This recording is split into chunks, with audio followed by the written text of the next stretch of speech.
Hey, it's Iris and welcome back to my YouTube channel. In this video, I'm going to be answering a frequently asked question about making a career change. And that is, I'm in my 30s or 40s. Am I too old to make a career change? Am I too old to go back to school or to start working in a field that I have zero experience in? Spoiler alert, no, you're absolutely not too old.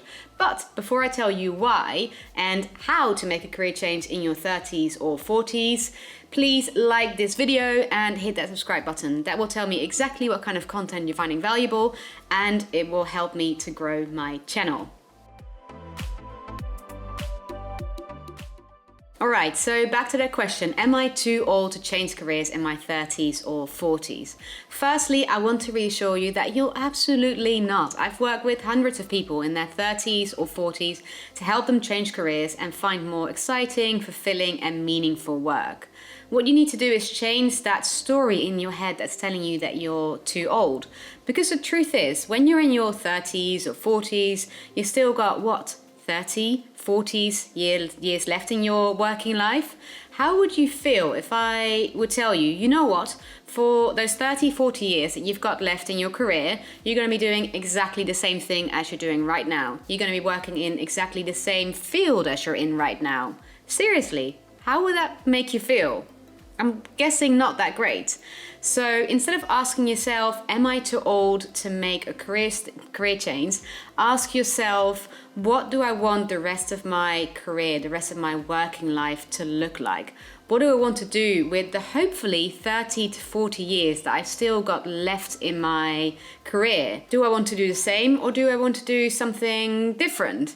And if there's just the tiniest part in you that's questioning your current career, then please listen to that. Sometimes our hearts know ourselves better than our minds do. Okay, so if you've decided it's time for a change and you know roughly what you'd like to do, if you don't, hop on over to this video, but you worry about the logistics of it, how to make it happen, then start by asking yourself the following questions. What skills, experience, knowledge, and connections do I bring with me that can help me to progress quicker in the field that I'm moving into? Realize that you're not a grad. You're not starting from scratch with zero experience. You've got what, 10, 20, maybe even 30 years of professional experience under your belt. Don't underestimate what you've learned and what you've built up during that time.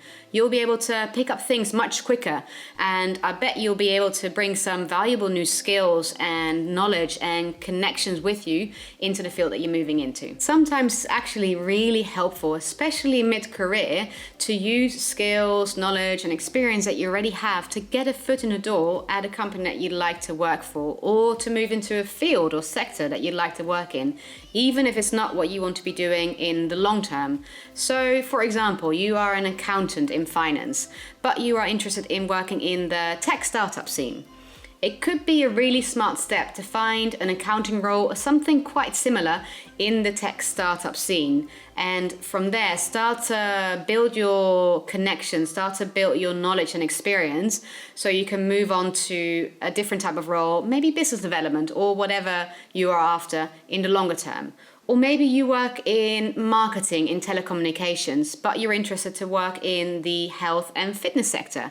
It might be a really good idea to use those marketing skills to get a foot in the door at a company like Peloton or a small startup in the health and fitness sector, in that marketing capacity, and then move on to something quite different later on. The secret is to see your career change less so as one big change, but more as a series of small incremental steps and changes. Finally, a couple of things to consider. Don't limit your thinking to full-time employment only. Consider consulting, volunteering, temp work, part-time work, maybe even self-employment as potential career options.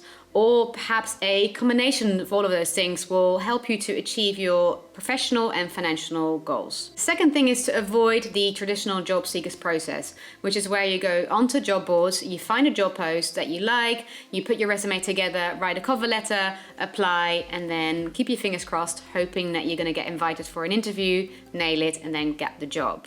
The problem is that a large number of companies use a so-called ATS to automate the first step of the hiring process. If you go like, Iris, huh? What is an ATS? Check out this video in which I tell more about what an ATS is and how it impacts your job applications.